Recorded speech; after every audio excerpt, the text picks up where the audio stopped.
Subscribe करिए हमारे channel target UP TET CTET को और बेल आइकन को दबाइए। हेलो दोस्तों, मैं आनंद स्वागत करता हूं आप सभी का आपके अपने चैनल और app target UP TET CTET में। दोस्तों, ऐप का नाम अब अस्तित्व अकेडमी हो चुका है, जिसका लिंक नीचे डिस्क्रिप्शन बॉक्स में दिया है। अब देखिए, डीएलएड सेकंड सेमेस्टर मैथ्स के लिए बहुत ही अधिक महत्वपूर्ण प्रश्न जो आपके अति लघुत्तरीय प्रश्न पूछे जाते हैं यहाँ पे 6 नंबर के, वो सभी प्रश्न जो है यहाँ पे मैं आपको करा रहा हूं। तो देखिए, ये आपकी नई पवन सीरीज है जिसके बहुविकल्पीय प्रश्न मैं करा चुका हूं और अति लघुत्तरीय प्रश्नों को पिछले क्लास में मैंने स्टार्ट किया था। एक क्लास में हमने 30 प्रश्न देख लिए थे और आगे के प्रश्नों को आज की क्लास में हम देखने वाले हैं। इससे पहले जो एक और महत्वपूर्ण सीरीज आती है आपकी राजन सीरीज, उसको पूरा मैं सॉल्व करा चुका हूं। वो आपने नहीं देखा है तो नीचे डिस्क्रिप्शन में मैथ के सामने का लिंक आप क्लिक करोगे तो वहां पे आपको देखने को मिल जाएगा। अब चलिए हम देखते हैं आपके आगे के अति लघुत्तरीय प्रश्नों को। देखिए, प्रश्न क्या 31 है, 9x² - 64 के गुणनखंड कीजिए।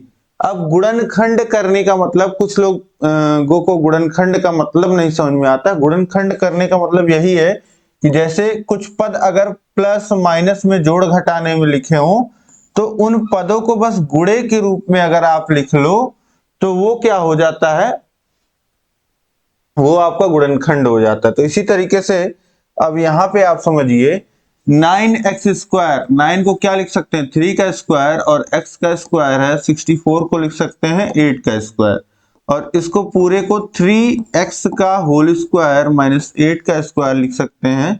अब आपको एक सर्वसमीका पता होता है कि कहीं पे अगर लिखा है a² माइनस b² तो उसको लिख सकते हैं एक ब्रैकेट में a प्लस बी और दूसरे ब्रैकेट में a माइनस बी। तो अब देखिए, a² की जगह क्या है 3x का स्क्वायर और b की जगह है 8 का स्क्वायर, तो ये 3x प्लस 8 एक ब्रैकेट में हो जाएगा और दूसरे ब्रैकेट में हो जाएगा 3x माइनस 8, क्योंकि a की जगह है 3x और b की जगह है 8, तो एक ब्रैकेट में हो गया 3x प्लस 8 और दूसरे ब्रैकेट में हो गया 3x माइनस 8। ये दो जो है गुणे के रूप में आ गया, यही आपका गुणनखंड हो गया। यही इतना आपको करना था, यहाँ पे बहुत ही आसान है। इसके बाद देखिए, अगला प्रश्न है, क्षेत्रफल क्या है? तो किसी तल पर वह भाग जो एक आकृति की बाह्य सीमाओं के भीतर घिरा रहता है उस आकृति का क्षेत्रफल कहलाता है। उस आकृति का क्षेत्रफल कहलाता है। तो किसी तल पे जो भाग एक आकृति के बाह्य सीमाओं के भीतर घिरा रहता है, जैसे ये कोई आकृति है, इसकी ये बाह्य सीमाएं हैं जो नीला नीला दिख रहे हैं, इसके अंदर ये जितना पार्ट है ये सब क्या है, इस आकृति का क्षेत्रफल है ये सब। ठीक है, तो इस तरीके से यही आपको परिभाषा बता रहा है। तो ये भी सही है, और आप लिख सकते हैं कि कहीं पे भी किसी तल में जो घिरे हुए भाग को क्षेत्र दिखाता है उसी को हम क्या कहते हैं, क्षेत्रफल कहते हैं। ठीक, तो इस तरीके से परिभाषा आप अपने अकॉर्डिंग लिख सकते हैं। इसके बाद देखिए, प्रश्न क्या 33 है, क्षेत्रफल का मात्रक क्या है? तो कई सारे मात्रक होते हैं। अगर आप सेंटीमीटर में नाप रहे हैं तो सेंटीमीटर स्क्वायर हो जाएगा, मीटर में नाप रहे हैं तो मीटर स्क्वायर हो जाएगा, किलोमीटर स्क्वायर में भी नाप सकते हैं। तो इस तरीके से वर्ग इकाई होता है। ठीक है, आपका जो भी क्षेत्रफल का मात्रक होगा वह वर्ग इकाई में होगा। जो भी इकाई आप लेंगे, सेंटीमीटर लेंगे तो सेंटीमीटर स्क्वायर होगा, मीटर लेंगे तो मीटर स्क्वायर होगा, किलोमीटर लेंगे तो किलोमीटर स्क्वायर होगा, और मिलीमीटर लेंगे तो मिलीमीटर स्क्वायर हो जाएगा। तो इस तरीके से ये आपका क्षेत्रफल के इकाई हो गए। इसके बाद देखिए, अगला प्रश्न है, प्रश्न क्या 34, यदि किसी त्रिभुज का आधार 32 मीटर और ऊंचाई 12 मीटर है तो उसका क्षेत्रफल ज्ञात कीजिए। त्रिभुज का क्षेत्रफल कितना होता है? त्रिभुज का क्षेत्रफल होता है 1/2 आधार गुणे ऊंचाई, ये होता है त्रिभुज का क्षेत्रफल का फॉर्मूला, और यही फॉर्मूला आप लगा दीजिए यहाँ पे। तो 1/2 आधार आपको दिया गया है त्रिभुज का 32 मीटर और ऊंचाई दी गई है 12 मीटर। तो अब इसको काट दीजिए, 12 को तो 6 बार में कट जाएगा, और 6 दूनी 12 के 2 हाथ से लगाए, 6 × 18 और 1 19, 192 और सब कुछ मीटर में दिया है तो मीटर स्क्वायर या वर्ग मीटर आप लिख सकते हैं। तो क्षेत्रफल कितना आ गया त्रिभुज का 192 मीटर स्क्वायर। उसके बाद देखिए प्रश्न संख्या 35 है, यदि एक सम चतुर्भुज के विकर्ण 26 व 12 सेंटीमीटर हैं तो सम चतुर्भुज का क्षेत्रफल बताइए। अब देखिए सम चतुर्भुज क्या होता है, सम चतुर्भुज में भी जो चारों भुजाएं होती हैं वह बराबर होती हैं, लेकिन प्रत्येक कोण जो होता है वह 90 अंश का नहीं होता है। ठीक, तो इस तरीके से ये होता है। जस्ट वर्ग को थोड़ा सा टिल्ट कर दीजिए, ये होता है।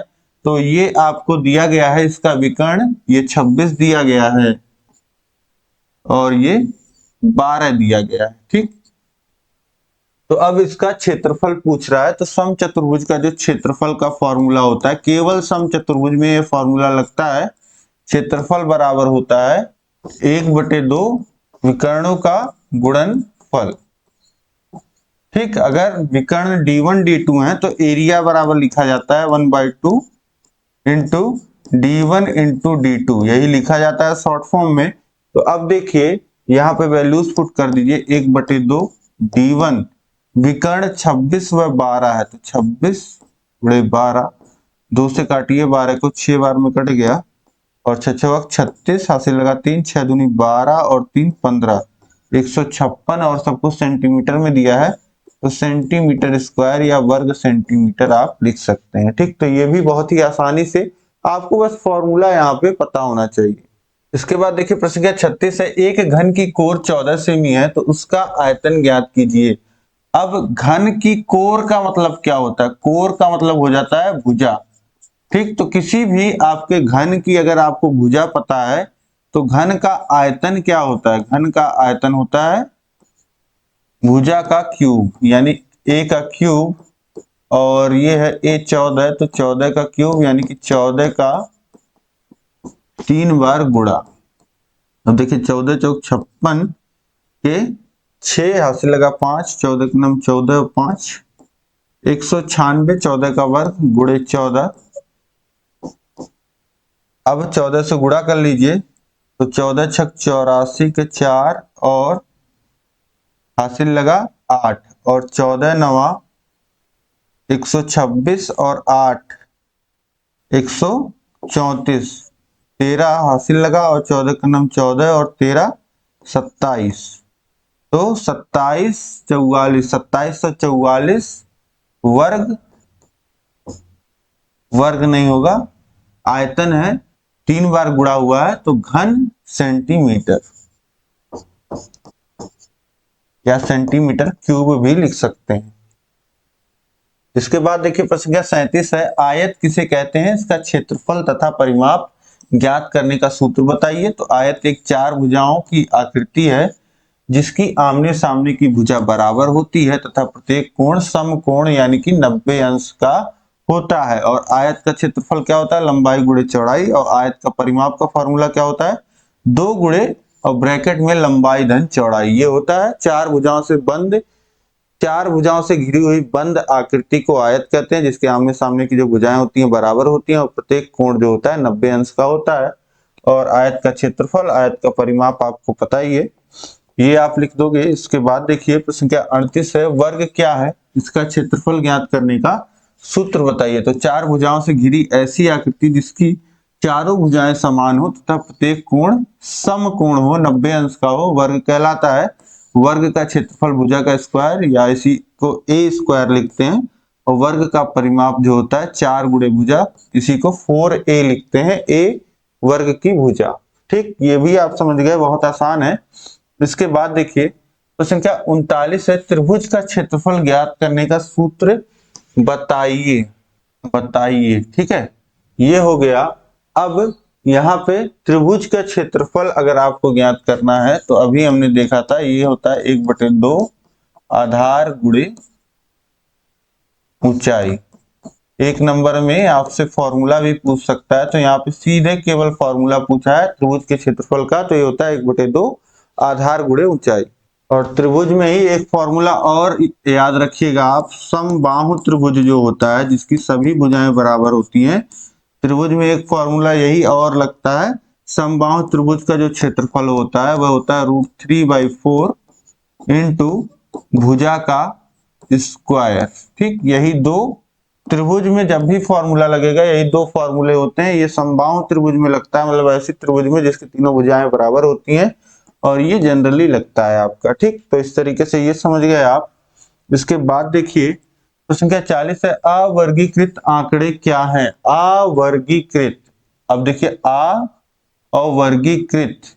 अब वर्गीकरण का मतलब क्या होता है? वर्गीकरण का मतलब होता है बांटना। जैसे आपके स्कूल में अलग अलग वर्ग होते हैं, अलग अलग सेक्शन होते हैं, और अवर्गीकृत मतलब कि सभी वर्गों को मिला करके अगर बच्चों को बिठा दीजिए आप, तो ये हो गया अवर्गीकृत। और अगर अलग अलग वर्गों में बांट दीजिए तो वो वर्गीकृत। तो इसी तरीके से ऐसे अव्यवस्थित आंकड़े जिनको देखकर तुरंत कोई निष्कर्ष निकालना संभव नहीं होता है, अवर्गीकृत आंकड़े कहलाते हैं। ठीक है, मतलब रैंडमली कुछ भी लिखा है, 5, 8, 700, 4, 10, 15, 20, 25, 50, 100, मतलब कुछ भी लिखा हो, तो इनसे देख करके एक बार में आप कोई निष्कर्ष नहीं निकाल सकते। लेकिन अगर यही क्रम से संख्या लिखा हो 5, 10, 15, 20, तो ये एक क्रम में बढ़ती हुई चार संख्याएं लिखी गई हैं, और पांच जो चारों हैं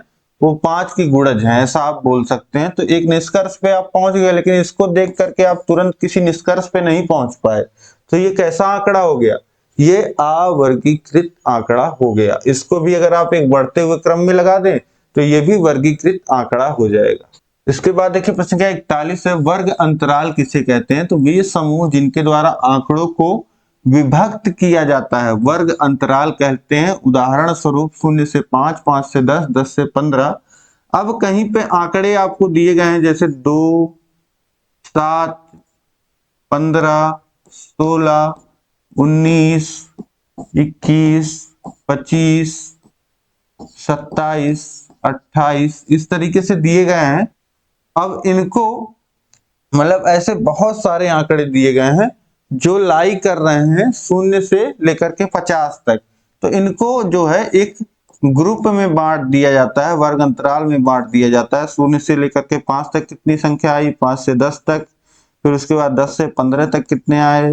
फिर 15 से 20 तक कितने आए? 20 से 25 तक। इस तरीके से वर्ग अंतराल जैसी जरूरत होती है बना लिया जाता है। ठीक है, तो इसी को हम क्या कहते हैं कि वे समूह जिनके द्वारा आंकड़ों को विभक्त किया जाता है उन्हें हम वर्ग अंतराल कहते हैं। अब इसके बाद देखिए अगला है 42, बारंबारता क्या है? तो दिए गए आंकड़े में आने वाले प्रत्येक आंकड़े की कुल संख्या उस आंकड़े की बारंबारता कहलाती है। तो किसी भी आंकड़े में जो दिए गए आंकड़े हैं, ठीक, दिए गए आंकड़ों में आने वाले प्रत्येक आंकड़े की कुल संख्या उस आंकड़ों की बारंबारता कहलाती है। जैसे देखिए 5 किसी आंकड़े में 4 बार आ रहा है, तो ये 4 क्या होगा? 5 की बारंबारता होगी। इसी तरीके से 100 3 बार आ रहा है, तो 3 जो होगा वह 100 की बारंबारता होगी, मतलब कि 100 जो है इस आंकड़े में 3 बार आया है। ठीक, तो यही होती है बारंबारता आंकड़ों की। इसके बाद देखिए प्रश्न संख्या 43 है, अध्यारोपण विधि किसे कहते हैं? तो अध्यारोपण विधि के बारे में आप तो समझिए, जब दो सर्वांगसम आकृति होती है जिसकी माप व आकार समान होता है परंतु उसकी स्थिति भिन्न होती है, ऐसी आकृति को दूसरी आकृति पर रखने पर वह पूर्ण रूप से ढक लेती है। तो दो वस्तुओं के इस प्रकार की तुलना करने को अध्यारोपण विधि कहते हैं। अब देखिए सर्वांग समता में क्या होता है? आकृतियां बिल्कुल सिमिलर होती हैं। ठीक है, अब जैसे ये एक पेन है, इसी तरीके का एक पेन और हो, ठीक, अब थोड़ी थोड़ी दूर पे स्थित है, हमको देखने से लग रहा है कि हाँ जो है पेन जो है वो सिमिलर है, लगभग सर्वांगसम है, बराबर है।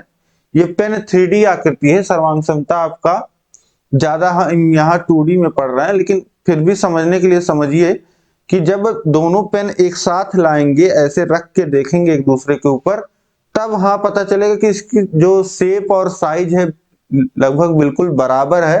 तो यही विधि अपनाई जाती है अध्यारोपण में, जब दो सर्वांगसम आकृति होती है जिसकी माप व आकार समान होता है परंतु उसकी स्थिति भिन्न होती है।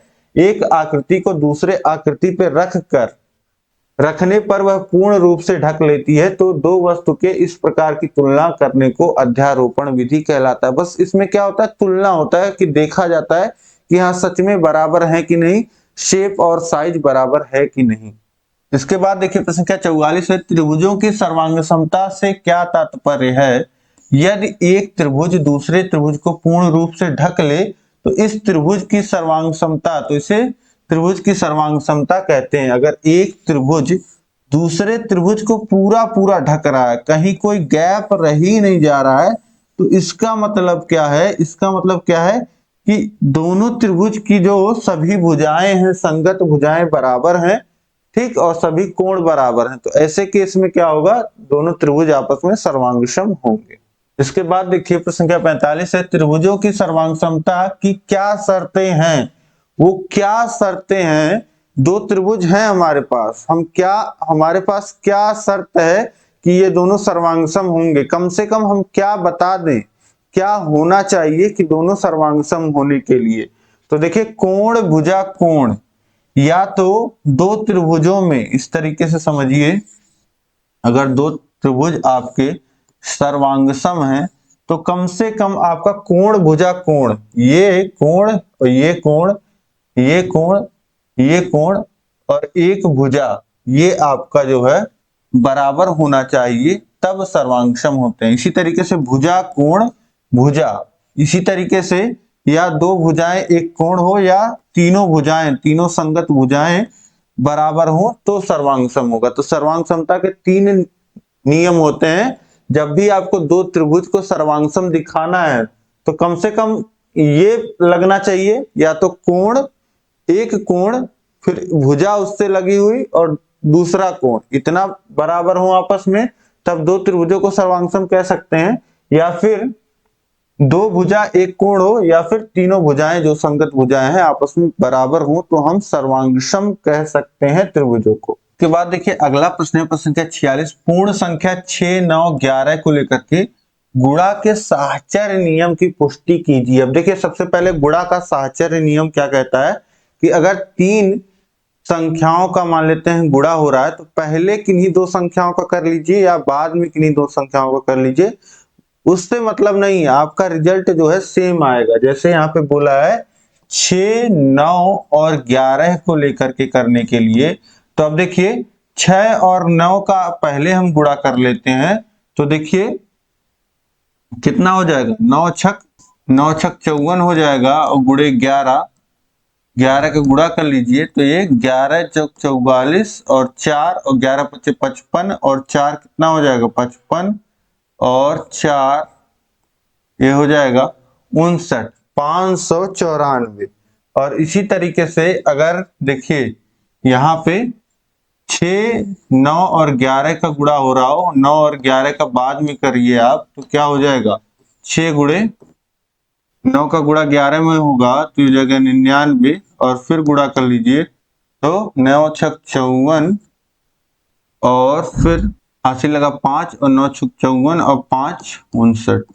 मतलब रिजल्ट आपका वही आ रहा है दोनों केस में, चाहे आप पहले दो संख्याओं का गुणा कर रहे हैं या बाद वाली दोनों संख्याओं का पहले गुणा कर रहे हैं, ठीक। तो यही होता है आपका गुणा का साहचर्य नियम। इस तरीके से गुणा के साहचर्य नियम की पुष्टि होती है। इसके बाद देखिए प्रश्न संख्या 47 है, रेखीय समीकरण क्या है? तो ऐसा समानता सूचक कथन जिसमें प्रयुक्त चर की घात 1 हो रेखीय समीकरण कहलाता है। जैसे x धन y बराबर 7 है, तो देखिए बराबर समानता सूचक चिन्ह पे ये एक कथन है कि x और y का जो जोड़ है वह 7 के बराबर है।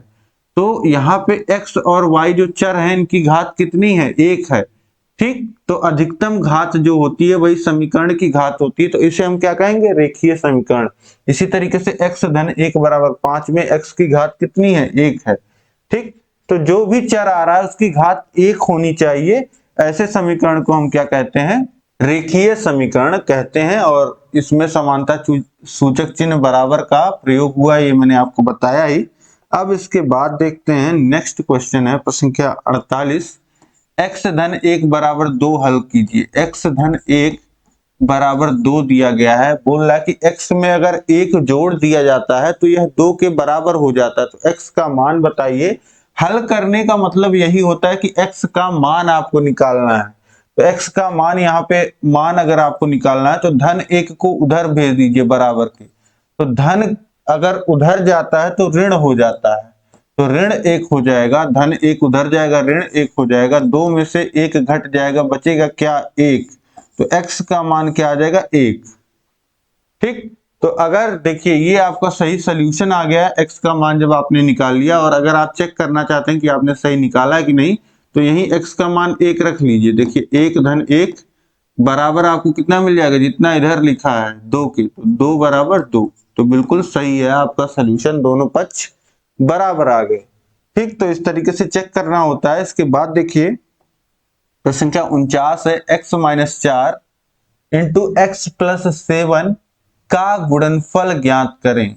x minus 4 into x plus 7 का गुणनफल ज्ञात करना है। तो अब देखिए किस तरीके से गुणनफल होता है। इस ब्रैकेट को आप खोलिए, x माइनस 4 वाले ब्रैकेट को आप खोलेंगे तो x का गुणा इस पूरे में होगा और उसके बाद माइनस 4 का गुणा भी पूरे में होगा। यानी कि ये लिखा जाएगा x into x plus 7 minus 4 into x plus 7। ये होता है गुणा करने का तरीका। इस ब्रैकेट को आप खोलेंगे तो x का गुणा इस पूरे में और माइनस 4 का गुणा इस पूरे में, मतलब ऐसे लिखा जाएगा। इसके बाद समझिए, अब x का गुणा इन दोनों पदों में होगा तो x में होगा तो एक्स स्क्वायर हो जाएगा, 7 में होगा तो 7x हो जाएगा, और माइनस 4 का गुणा होगा प्लस x में तो ये माइनस 4x हो जाएगा, प्लस 7 में होगा तो माइनस 28 हो जाएगा। अब देखिए एक्स स्क्वायर का कोई और पद नहीं है तो एक्स स्क्वायर ऐसे रह जाएगा। अब देखिए x यहां भी आ रहा है, यहां भी आ रहा है, यानी कि x के दो पद हैं। एक है प्लस 7x, एक है माइनस 4x। तो 7x में से 4x घट जाएगा तो बचेगा कितना? 3x और माइनस 28। यही आपका उत्तर हो जाएगा। X square plus 3x minus 28, यही आपका गुणनफल हो जाएगा। इसके बाद देखिए प्रश्न संख्या 50 है। माइनस ब्रैकेट में 4 माइनस 17 प्लस 10 इंटू 3 माइनस 5 का सरलतम मान ज्ञात कीजिए। इसका सरलतम मान आपको ज्ञात करना है। तो सबसे पहले यहाँ पे हम क्या करेंगे, ब्रैकेट में जो भी चीजें हो रही हैं उसको सॉल्व कर लीजिए आप। जैसे ब्रैकेट में 4 माइनस 17 हो रहा है तो 4 में से 17 घटेगा तो कितना आएगा? माइनस 13, और 10 गुणे 3 होगा तो 30 आ जाएगा ब्रैकेट में, और माइनस 5। अब ब्रैकेट हटा दीजिए, माइनस का गुणा माइनस में तो प्लस हो जाएगा, यानी कि 13 और प्लस 30 और माइनस 5। 13 और 30 जोड़ेंगे ये हो जाएगा 43 माइनस 5, और 43 में से 5 घट जाएगा तो कितना आएगा? 38, 38। ये आपका सरलतम मान हो जाएगा इसका। इसके बाद देखिए प्रश्न संख्या 50 है। सर्व समीका क्या है?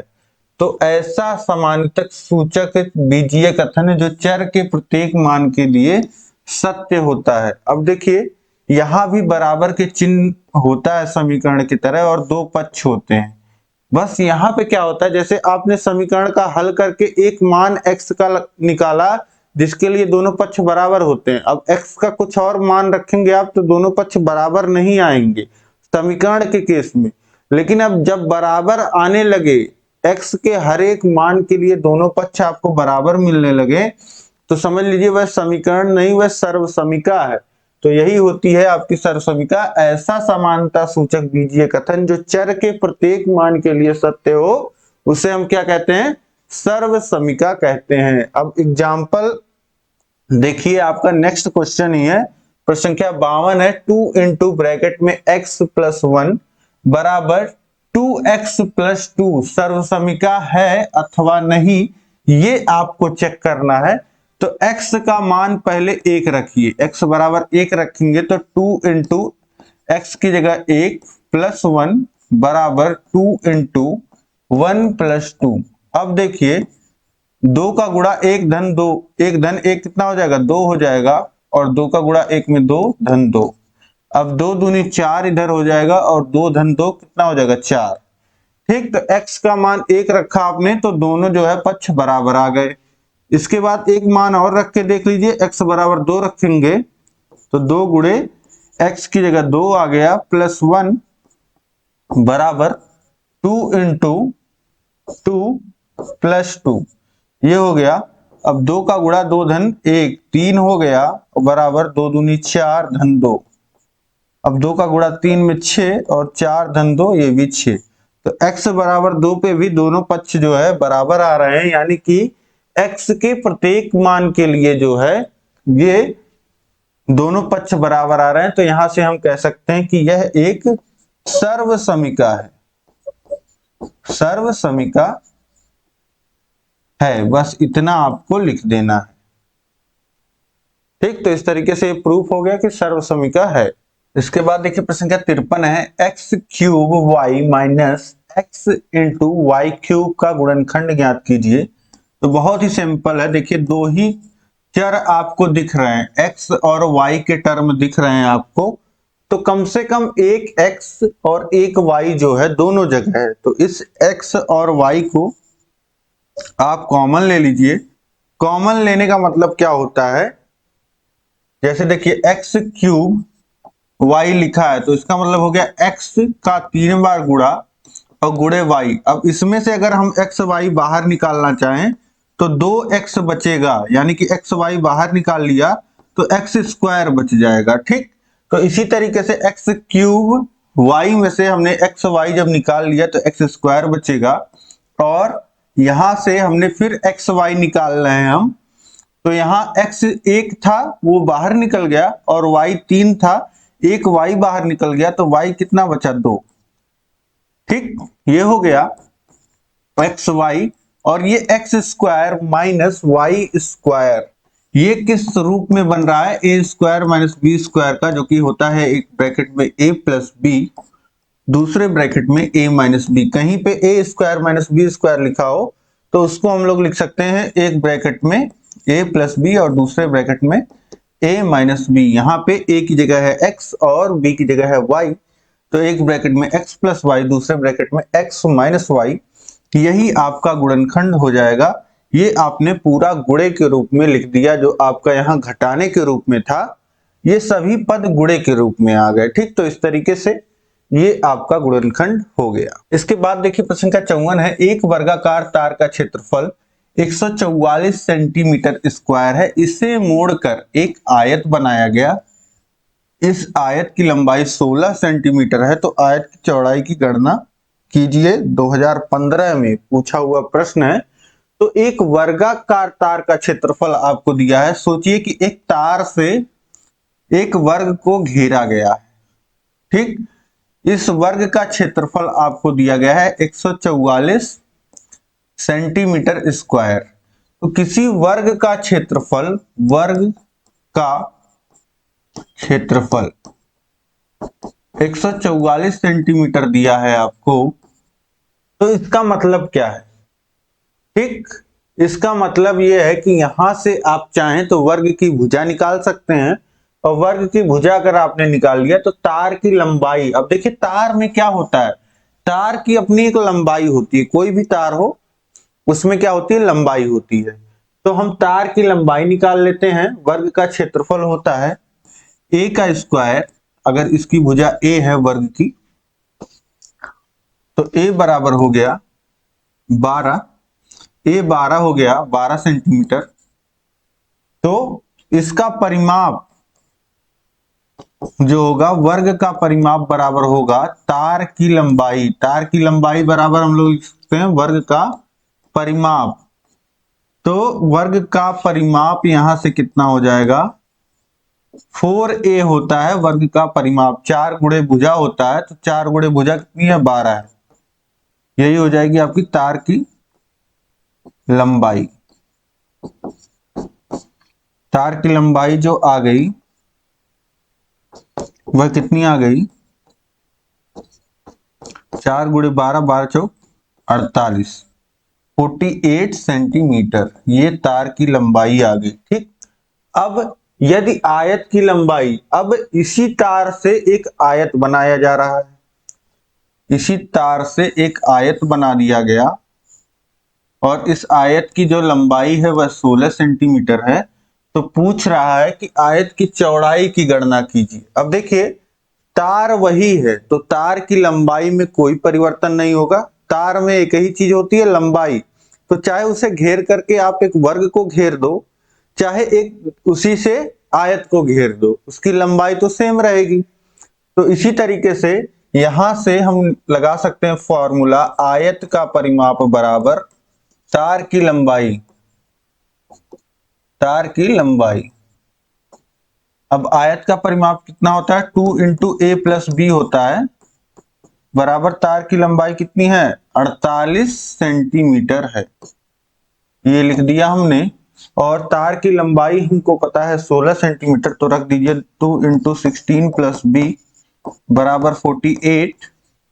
और ये 2 से गुणा होगा 32 हो जाएगा, और ये 2 से गुणा होगा 2b हो जाएगा बराबर 48, और 2b बराबर 48 माइनस 32 हो जाएगा, 2b बराबर हो जाएगा 16, अब b बराबर हो जाएगा 8 सेंटीमीटर। ठीक, जो चौड़ाई आ जाएगा वह कितना आ जाएगा, 8 सेंटीमीटर आ जाएगा। ये बिल्कुल सही सॉल्यूशन है। आपके सीरीज में दिया गया है वह 9 सेंटीमीटर दिया गया है, और ज्यादातर आप टीचर्स को भी देखेंगे तो वो आपको क्या करेंगे, क्षेत्रफल बराबर क्षेत्रफल कर देंगे। वर्ग का क्षेत्रफल, ये क्षेत्रफल उठा करके आयत के क्षेत्रफल के बराबर रख देंगे। अब बताइए ये भी कोई बात हुई। यहाँ पे एक तार के बारे में बोला जा रहा है। अब तार क्या होता है, तार में केवल लंबाई होती है।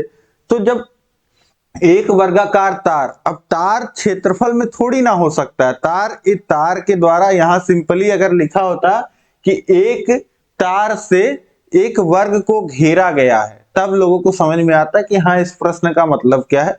लेकिन इसका मतलब यही निकल रहा है, यही सोल्यूशन होगा इसका, यही सही सोल्यूशन है। ठीक है, यहाँ पे तार की लंबाई जो है वो नहीं बदलेगी बस। और अगर कोई कह रहा है कि यहाँ पे क्षेत्रफल नहीं बदलेगा तो ये मूर्खता है। ठीक है, क्षेत्रफल बिल्कुल बदलेगा, यहां से आप निकाल लीजिए। यहाँ पे जो चीज नहीं बदलेगी वो जो है तार की लंबाई। अब इसके बाद देखते हैं प्रश्न संख्या 55 है। एक कक्षा में 3x square plus 5x minus 9 बालक एवं x square plus 5x plus 4 बालिकाएं पढ़ती हैं। कक्षा में बालकों की संख्या बालिकाओं की संख्या से कितनी अधिक है, हल कीजिए। बालकों की संख्या बालिकाओं की संख्या से कितनी अधिक है, तो यहां पे लिखें बालकों की संख्या कितनी अधिक है,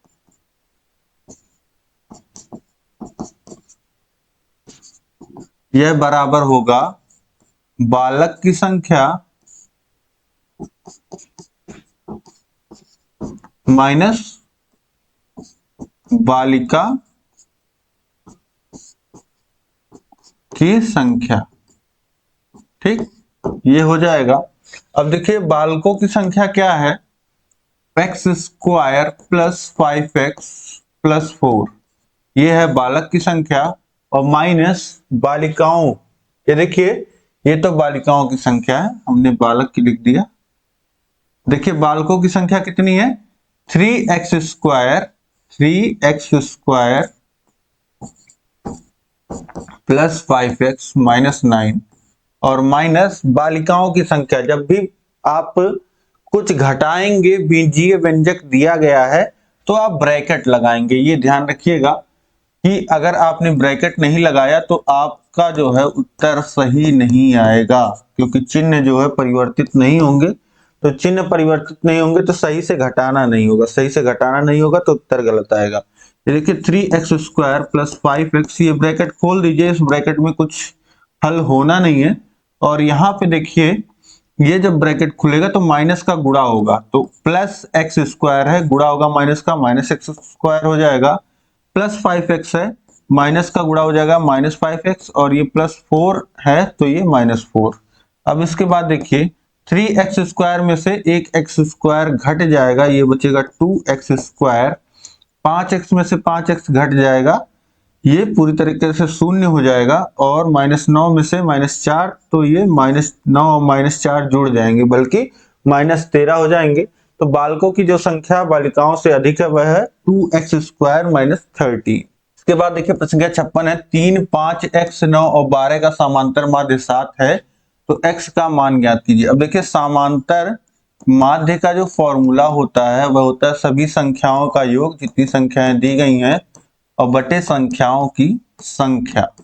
संख्याओं की संख्या कितनी है? 5 है, और समांतर माध्य का मान दे रखा है 7, और ये 3 और 5 8, 8 और 9 और 11 20, हो जाएगा 28 + x बटे 5।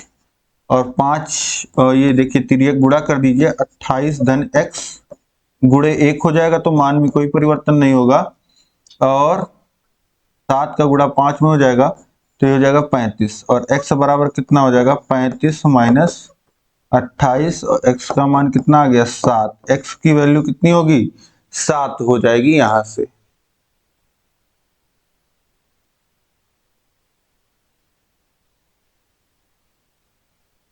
इसके बाद देखिए प्रश्न संख्या 57 है, 9:x समानुपाते x अनुपाते 16, x का मान लिखिए। अब देखिए लिखा है x अनुपात 9:x समानुपाते x अनुपाते 16।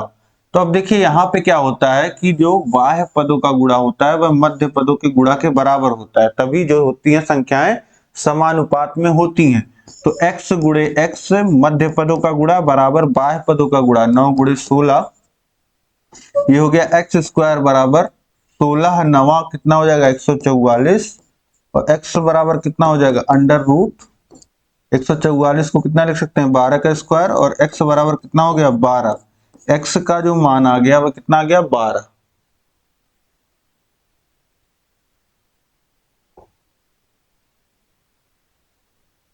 इसके बाद देखिए प्रश्न संख्या 58 है, समीकरण x/3 + x/2 = 10 को हल कीजिए। तो सबसे पहले एलसीएम लेकर के हर समान करते हैं। 3 का गुणा 2 में होगा, 6 हो जाएगा। अब यहाँ 3 था, 6 हो गया, यानी कि 2 गुना हो गया, तो 2 से गुणा कर दीजिए, 2 गुणे x, और यहाँ पे 3 से गुणा हो जाएगा, 3 गुणे x बराबर 10 के। और ये 2x + 3x/6 है, 6 को उधर भेजिए तो 10 से गुणा हो जाएगा। तो ये देखिए 2x धन 3x 5x हो जाएगा, बराबर 60 के हो जाएगा। x बराबर 60 बटे 5, x का मान कितना आ जाएगा? 12। ठीक, तो x की वैल्यू आ गई 12।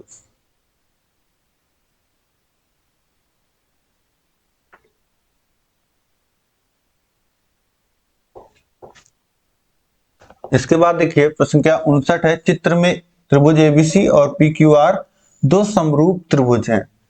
त्रिभुज ABC और PQR ये दो समरूप त्रिभुज हैं। यदि BC 2 centimetre, AB 3 centimetre, QR 3 centimetre, तो भुजा PQ की माप ज्ञात कीजिए। अब देखिए BC 2 सेंटीमीटर, AB 3 सेंटीमीटर और QR जो है 3 सेंटीमीटर दिया गया है, और आपसे पूछ रहा है PQ की माप, इसकी माप पूछ रहा है। अब देखिए जब त्रिभुज जो समरूप होते हैं, ये समरूपता में जो आकृति बराबर नहीं होती है, लेकिन इनके संगत भुजाओं का जो अनुपात होता है वह बराबर होता है। तो यहां से हम लोग लिख सकते हैं, ये जो बड़ी भुजा है PQ, इसकी संगत भुजा इस त्रिभुज में कौन सी है? AB है। ठीक, इनका जो अनुपात होगा वह बराबर किसके होगा? ये QR भुजा और इस भुजा के संगत भुजा कौन सी है? ये BC भुजा। ठीक, क्यों? क्योंकि इनका हमें मान पता है, इसलिए हम लिख दे रहे हैं। और PQ का मान हमको निकालना है। अब देखिए PQ का मान हमको निकालना है, AB का मान हमको 3 पता है, QR का मान जो है हमारा वह 3 है, और BC का जो मान है हमारा वह 2 है। ठीक, अब PQ का जो मान हो जाएगा, 3 का गुणा इधर होगा बटे 2।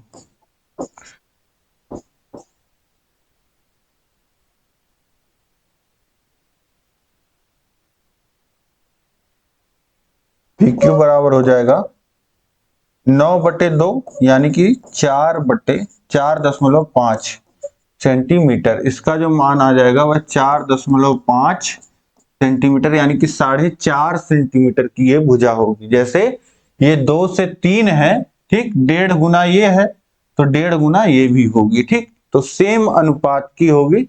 और अगर ये भुजा मान लेते हैं 4 होगी तो ये 6 होगी, ठीक। 4 नहीं होगी, छोटी ही होगी, ठीक है। तो जो भी होगी, तो इस तरीके से अनुपात मैं आपको बता रहा हूं, तो सेम अनुपात में होंगे। तो यहाँ पे समझ गए आप कि संगत भुजाओं का जो अनुपात होता है बराबर होता है। PQ का जो अनुपात AB के साथ होगा वही अनुपात QR का BC के साथ होगा। इसके बाद देखिए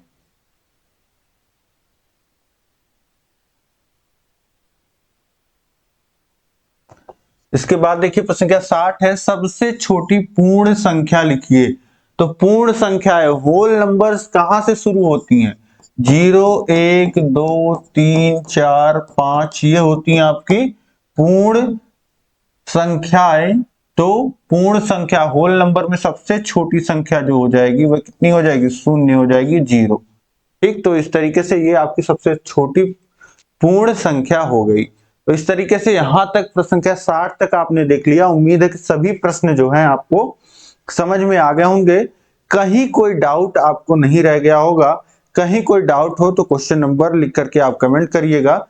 और यह क्लास आपको कैसी लगी जरूर कमेंट करके बताइएगा। क्लास को लाइक करिए, अपने सभी दोस्तों में शेयर करिए। चैनल पे नए हैं तो चैनल को सब्सक्राइब कर लीजिए। और इसी तरीके से सभी विषय आपको पढ़ाए गए हैं, सभी विषयों का लिंक नीचे डिस्क्रिप्शन में दिया गया है। और अगर आप चाहते हैं कम समय में हमारे नोट्स के माध्यम से तैयारी करके बहुत ही अच्छे अंक प्राप्त करना, तो आपको नीचे अस्तित्व एकेडमी ऐप का लिंक दिया गया है, वहां से ऐप को डाउनलोड करिए। और कहीं कोई दिक्कत आती है तो नंबर दिया गया है, उस पर कॉन्टेक्ट करिए। अब हम मिलेंगे नेक्स्ट क्लास में, आगे के प्रश्नों को देखेंगे। जय हिंद, जय भारत।